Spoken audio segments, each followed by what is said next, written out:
अपनी पत्नी के साथ रमेश नाम का एक बांस काटने वाला रहता था। हर सुबह वह बांस काटने के लिए जंगल में जाता था और फिर उसे बाजार में बेचने के लिए सामान बनाता था। वे एक गरीब पति पत्नी थे जिनके अपने बच्चे नहीं थे, लेकिन वह एक साथ बहुत खुश थे। एक दिन जंगल में बांस काटते समय रमेश ने जंगल के बीच में एक अजीब बांस देखा। बांस चमकदार पूर्णिमा की तरह चमक रहा था। उसने सावधानी से बांस को हल्के से काटा ताकि उसे खोल सके। फिर उसे तो अपनी आंखों पर विश्वास ही नहीं हुआ। अंदर एक छोटी सी लड़की थी। वह रमेश के अंगूठे जितनी बड़ी थी। वह तो अब तक की सबसे सुंदर बच्ची थी। उसने तुरंत उसे ध्यान से अपने हाथों में लेने का सोचा और अपनी पत्नी को दिखाने का सोचा। अरे सुनो, जल्दी इधर आओ, देखो मैंने क्या पाया है। रमेश ने उसे बताया और फिर धीरे से अपने हाथ खोले। तुरंत उनका पूरा घर जगमगा उठा। पति पत्नी तो आश्चर्य में ही थे। अरे ये तो चांद की तरह चमक रही है। ये कितनी खूबसूरत है। हाँ, मुझे लगता है हमें इसका नाम चांदनी रखना चाहिए। पत्नी ने एक कपड़ा लिया और उस पर चांदनी को रख दिया। तभी खिड़की से एक नरम हवा चली और छोटी लड़की पत्नी के हाथों से उड़ गई। जब हवा बंद हो गई, वह छोटी सी लड़की एक बच्ची में तब्दील हो गई। दोनों एक दूसरे को देखकर हैरान रह गए। जल्द ही वह बहुत अमीर हो गए। उन्होंने चांदनी को एक शानदार जीवन दिया। कुछ ही समय में चांदनी सबसे खूबसूरत औरत बन गई थी। लेकिन बांस काटने वाले की और भी चिंताएं थी।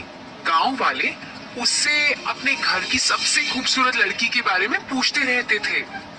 एक रात जब चांदनी सो गई थी, तो रमेश ने अपनी पत्नी से बात की। उसने उससे कहा कि वह हमेशा तो घर पर नहीं रह सकती है। अब शादी तो उसकी करानी होगी। अगले दिन रमेश ने अपनी बेटी से उसकी शादी के बारे में पूछा। उसने उसे कहा कि नौजवान शादी करना चाहते हैं और कई लोगों ने उसका हाथ भी मांगा है। नहीं पिताजी, मैं आपके बिना नहीं रह सकती। मुझे आप अपने से दूर क्यों भेज रहे हैं पिताजी? अरे मेरी प्यारी बच्ची, मैं भी तुम्हारे बिना नहीं रह सकता हूँ, लेकिन अब तुम हमेशा तो इस घर में ऐसे नहीं रह सकती हो ना। मैं तुम्हें कभी भी अपनी मर्जी के खिलाफ शादी करने के लिए मजबूर नहीं करूँगा, लेकिन कम से कम तुम उन नौजवानों से मिल तो लो। चांदनी अपने पिता से बहुत प्यार करती थी और उन्हें ना नहीं कह सका। फिर तभी दरवाजे पर खटखटाहट हुई। रमेश ने दरवाजा खोला और वह चौंक गया। यह राजा था।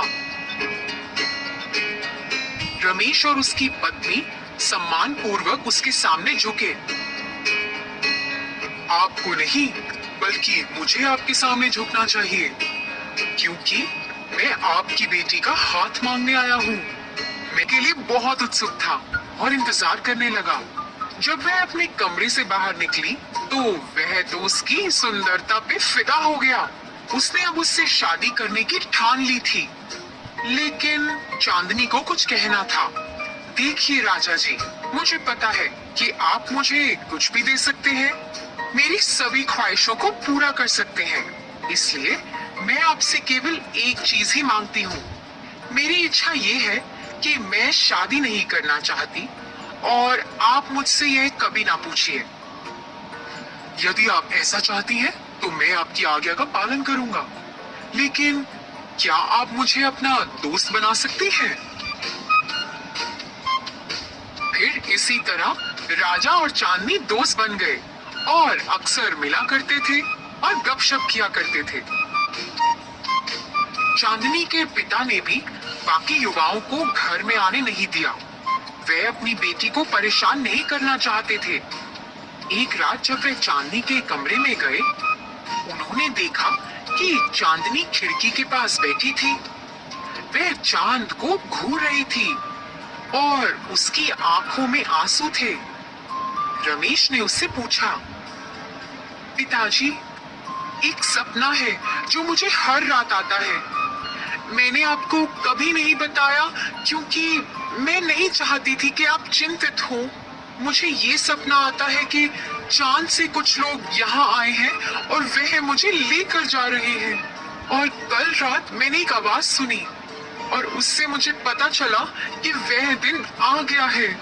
इस महीने के 15वें दिन वह मुझे लेने के लिए आएंगे, तो मुझे आपको छोड़ना पड़ेगा। रमेश ये सुनकर परेशान हो गया था। उसने अपनी प्यारी बेटी को सुलाया और फिर चांद को देखा। इतने सालों में उसे पहली बार महसूस हुआ कि चांद थोड़ा सुस्त लग रहा है। वह चमकदार बिल्कुल भी नहीं है, मानो किसी ने चांद का प्रकाश छीन लिया हो। उसे अपनी बेटी की चिंता हो रही थी। उसने तुरंत राजा को संदेश भेजा और उसकी मदद मांगी। राजा ने पत्र पढ़ा और फिर कसम खा ली कि कोई भी चांदनी को उससे दूर नहीं लेके जा पाएगा। 15वें दिन राजा ने चांदनी के घर के बाहर 2000 सिपाहियों को खड़ा कर दिया। वह सब अपने तीरों के साथ तैयार थे। रमेश चांदनी को तहखाने में ले गया, जहां उसकी माँ उसके पास थी। उसकी रक्षा करने के लिए हर कोई तैयार था। तभी अचानक एक तेज रोशनी चमकी। एक सुंदर गाड़ी ने इसके आसपास कई छोटे परियों के साथ उड़ान भरी। अचानक चांदनी ने अपनी आंखें बंद कर ली और संगीत की ओर उड़ चली। वह अपने तहखाने से बाहर निकल गई। वह अपने तहखाने से बाहर उड़ती चली जा रही थी और उसके माता पिता उसके पीछे पीछे भाग रहे थे। परियों ने चांदनी को एक चांदी के चमकदार पंख के साथ छुआ। चांदनी के कपड़े भी बदल गए। वह कपड़े सफेद रंग के हो गए थे। उसने अपनी आंखें खोली। वह अपने माता पिता के पास गई। पिताजी, आपने मेरी इतनी देखभाल की है, लेकिन अब मुझे अपना कर्तव्य निभाना होगा। मुझे अपने लोगों के पास वापस जाना होगा। चांदनी बेटा, मैं कुछ समझा नहीं। चांद सुस्त है क्योंकि मैं यहाँ पृथ्वी पर हूँ। मैं चांदनी हूँ। मैं दिन के दौरान भटक गई थी और भूल गई थी कि मैं कौन हूँ। फिर मैंने पृथ्वी पर पैर रखा था। मैं खो गई थी, इसलिए मैं आराम करने के लिए बांस के पेड़ पर बैठ गई और आपने मुझे ढूंढ लिया था। तो बेटा, अब तुम चली जाओगी? तुम क्या हमें दूर छोड़कर चली जाओगी? माँ, मैं आपको हर रात देखने के लिए आऊंगी।